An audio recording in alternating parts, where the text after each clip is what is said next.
Hello সবাইকে, আজকে আমরা দেখব আমাদের হিসেবি অ্যাপের কিভাবে বাড়িওয়ালা ফিচারটা কাজ করে। সো আমরা প্রথমেই অ্যাপের ভিতরে ঢুকবো, বাড়িওয়ালাতে যাব। সো প্রথমে হচ্ছে আমরা একটা বাড়ি তৈরি করব। ধরুন আপনার একটা বাড়ি আছে, সো ওই বাড়িটা আপনি প্রথমে তৈরি করতে হবে। সো বাড়ি তৈরি করার জন্য চলুন আমরা বাড়িটা তৈরি করি।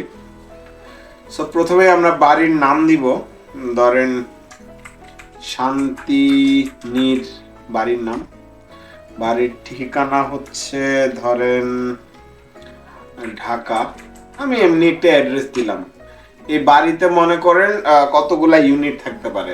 একটা বাড়িতে ধরেন বাড়িটা 5 তলা বাড়ি, 10টা ইউনিট আছে। হ্যাঁ, 10টা ইউনিট। সো আমি একটা বাড়ি তৈরি করলাম শান্তিনীরে, 10টা ইউনিট আছে, একটা ঢাকার বাড়ি। এখন আমরা কি করলাম, প্রথমে আমরা বাড়িটার ভিতরে ঢুকলাম। সো বাড়িটার ভিতরে ঢোকার পরে এখন আমরা এই বাড়িতে ভাড়াটিয়া অ্যাড করব। সো ভাড়াটি আমরা একজন যোগ করি, একজন ভাড়াটিয়াকে ভাড়া দিই। তো ভাড়াটিয়ার নাম ধরেন দিলাম মিস্টার এক্স। এনআইডি নাম্বার ওনার দিলাম আমি, একটা নাম্বার দিলাম, ফোন নাম্বার 017। হ্যাঁ, শুরুর তারিখ ধরেন 1 তারিখ থেকে শুরু করছে। তারপরে হচ্ছে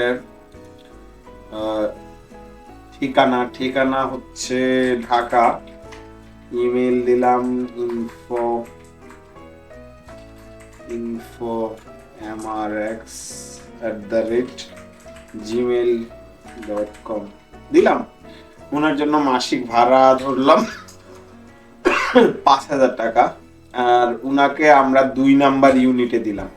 হ্যাঁ, মিটার নাম্বারটা ঐচ্ছিক, এগুলা আপনি চাইলে দিতে পারেন অথবা নাও দিতে পারেন, আপনার ইচ্ছা। শর্তাদি কোনো যদি ভাড়া দেওয়ার সময় যদি ওনার সাথে কোনো শর্ত থেকে থাকে আপনার, সেক্ষেত্রে সেই শর্তগুলো আপনি এখানে লিখতে পারেন। সো লরেম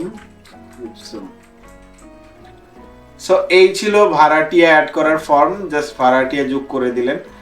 সো আমাদের এখন একজন ভাড়াটিয়া আছে। আমি আবার রিকেপ করি। প্রথমে চলে আসলাম আমরা বাড়িওয়ালা ফিচারে, সেখানে এসে আমরা বাড়ি পাবো। এখন আমি চাইলে আরো বাড়িও এখানে অ্যাড করতে পারি, যেহেতু আমি একটা বাড়ি ইউজ করছি। সো আমার একটা বাড়িতে 10টা ইউনিট আছে এবং একজন ভাড়াটিয়া আছে মিস্টার এক্স। এখন এই ভাড়াটিয়ার সাথে আমি লেনদেন করব। তো প্রথমে উনার সাথে লেনদেন করলাম কি, ধরেন ভাড়া ধরছি কত, 5,000 টাকা করে ভারী ভাড়া ধরলে 15,000 টাকা। ওনার কাছ থেকে 3 মাসের অ্যাডভান্স নিব। সো ওনার কাছ থেকে কি করলাম, অ্যাডভান্স রেন্ট নিলাম, ভাড়া নিলাম আজকের তারিখ 4 তারিখে। হ্যাঁ, অগ্রিম ভাড়া বাবদ আমি একটা লিখলাম। হ্যাঁ, ওনার কাছ থেকে অগ্রিম ভাড়াটা নিলাম।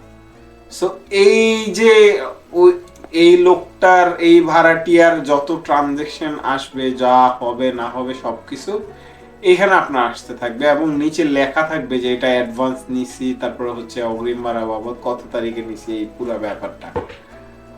সো এরপরে হচ্ছে এইভাবে করে আপনি monthly rent, advance, due rent, gas bill, পাওনা যদি ধরেন ওনার কাছে বাড়ি ভাড়া পাওনা ছিল আরো, তখন ডিউ রেন্ট নিলেন, গ্যাস বিল নিলেন, ওয়াটার, এইগুলা আর অন্যান্য যদি কোনো টাকা নিয়ে থাকেন সেই হিসাবটাও রাখলেন। সো এক্ষেত্রে হইলো কি, আপনি ওনার পুরো একটা ডিটেলস পাইয়া গেলেন যে এই লোকটার সাথে আপনার কেমন ইয়া আছে।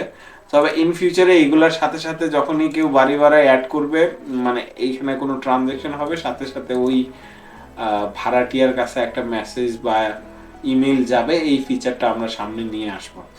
তো এই ছিল ভারী মানে ভাড়াটিয়া বাড়ি ভাড়ার পুরা ব্যাপারটা। সো এইভাবে করেই আপনি ক্যালকুলেশন করতে পারবেন ভাড়াটিয়ার যে ইয়াটা, ভাড়াটিয়ার হিসাবটা। So thank you so much আজকের ভিডিওতে জয়েন করার জন্য। দেখা হবে পরবর্তী ভিডিওতে। আল্লাহ হাফিজ।